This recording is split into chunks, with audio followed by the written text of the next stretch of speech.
Renovations, whether it is a home addition or just a fresh coat of paint, can add value as well as increase your enjoyment of your home. But this costs money. We all know this. So here with some advice on how to finance your next renovation, please welcome money expert and all-around great guy, Bruce Sellery. Thank you for the invitation. I love that all-around great guy.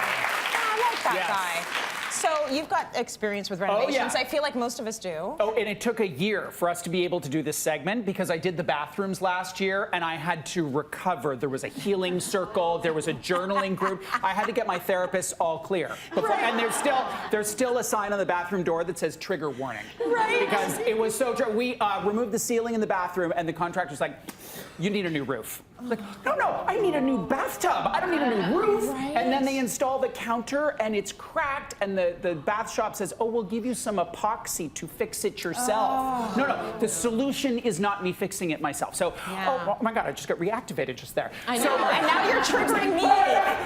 But we love them. They're gorgeous. Our bathrooms are gorgeous. It's such an emotional investment. Yes. Right? So anyone who's been through it, I know that we've had renovations where I kick everyone out of my house. Yes. I lie, I scream, I cry, like, get out! Yes. You know, they call it divorce dust for a reason. Like, it's hard on a relationship. So there are the things that you should do, and there are the things that people are actually doing. Well, I think that you characterized it beautifully. You're going to hate your spouse. You're going to hate your contractor. You're going to hate the granite countertops. You're going to hate it all. You're probably going to put it on your credit card and not do anything I say. So let's just acknowledge no one's really going to do what I say, but I'm going to say it anyway. Like, why did we even do this segment? Right. Because there is a way that can make things easier on yourself and on your bank account. I just realized most people won't do it.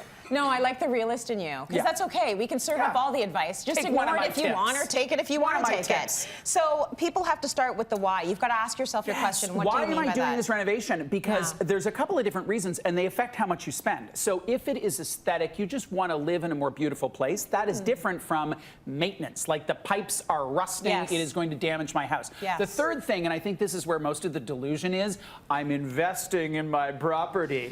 So people are like, I need a new kitchen. I need a new kitchen because when I sell this house in 20 years, this new kitchen is going to be so amazing. No, it's an old kitchen.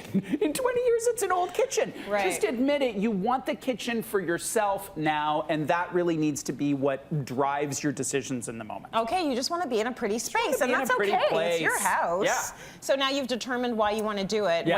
What's your next step? The scope. What's the scope? Because let's say it's the back deck, and so you're like, I'm going to do the back deck. Well, you're doing landscaping. Is there new patio furniture? It can get, it's called scope creep. So all of a sudden you're like patio furniture and landscaping and exterior painting, and then it's like, I need a third floor. I gotta have a third, like I'm on the deck and I clearly need a third floor. So you have to hem it in. There is this phenomenon called the Diderot effect, which I love. A French philosopher in the 1700s bought a new bathrobe. And he wrote this essay on the regret of buying a new bathrobe because then his furniture didn't match. So he bought new furniture. And then he painted the room. And then his living room was gorgeous, but his bedroom was a dump, so he renovated that. And then he ended up going bankrupt. And that is what can happen with any renovation because you start to see, oh, it's so gross. Well, then it costs $1 bazillion when really you just wanted a new deck. It's so funny because it can go both ways. Like either you go where everything has to be better, or you're living in a dump and you just get used to it. Because the people like that have the tinfoil on the window, if I did that, I'd be appalled for approximately 7 days. And then I'd be like, it's my new normal. And you'd be so happy, and you'd have all sorts of retirement savings plans. It'd be great. So so you figured out the scope. Then the budget. Now, I love how adorable people are about this. Like they pretend they do it, they don't actually do it. This is a spreadsheet. It includes all the things that your contractor said and all the things that you are going to need to do in addition. So with bathrooms, his quote didn't include the fixtures. So we had to go and add the fixtures to the budget. The other thing is we know the renovation will take more time and cost more money. Put that into the budget. What's the contingency? Is it 10%? Is it 50%? It certainly isn't 0%, which is what a lot of people do. And this is also where you can dial back the scope. Like you look at that number and go, oh my God, so dial it back. We're not doing that this year. And determine what matters to you. So this in a marital dynamic is also quite fun when you go to the bathroom shop and you're like, we are not paying $2,000 for a faucet. And your partner's like, oh my God, but I have to have that faucet. Like it's this or divorce. So you have to figure out that, and I blame Cityline in part. Oh, absolutely. Absolutely. You do these segments all the time. Yes, So you're going to blame us. determine the budget, and then the next thing is, which is the most obvious step of all that people ignore, is how are you going to fund it? Yeah, how are you going to fund it? So you got 4 options. Okay. Delay for a year. Delay for a year and save like crazy. Okay. I say that, no one will do that. Almost no one will do that. They're like, no, I got to do it now.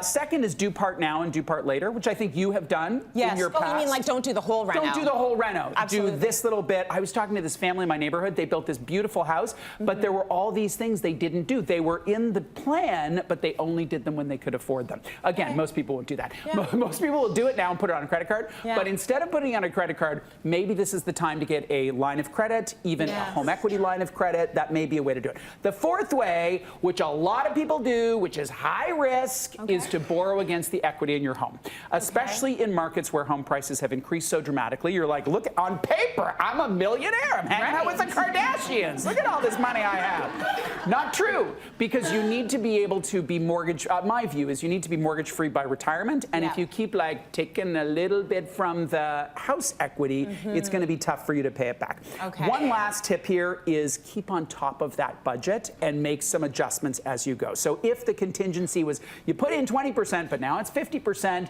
then you need to dial back on something else. So start with why, determine the scope, develop the budget, and figure out the financing, because you don't want to be left with a bathroom that you love and a credit card balance that you hate. Ooh, that was good. I just came up with that. That was really good. That was so good. Just right in the moment I came up with that. Yeah, we should hashtag that, copyright it. So are you going to do any more? No, no, it's done. I'm like, Dennis, the house is done. Oh, and then we had to do the furnace this year. Right?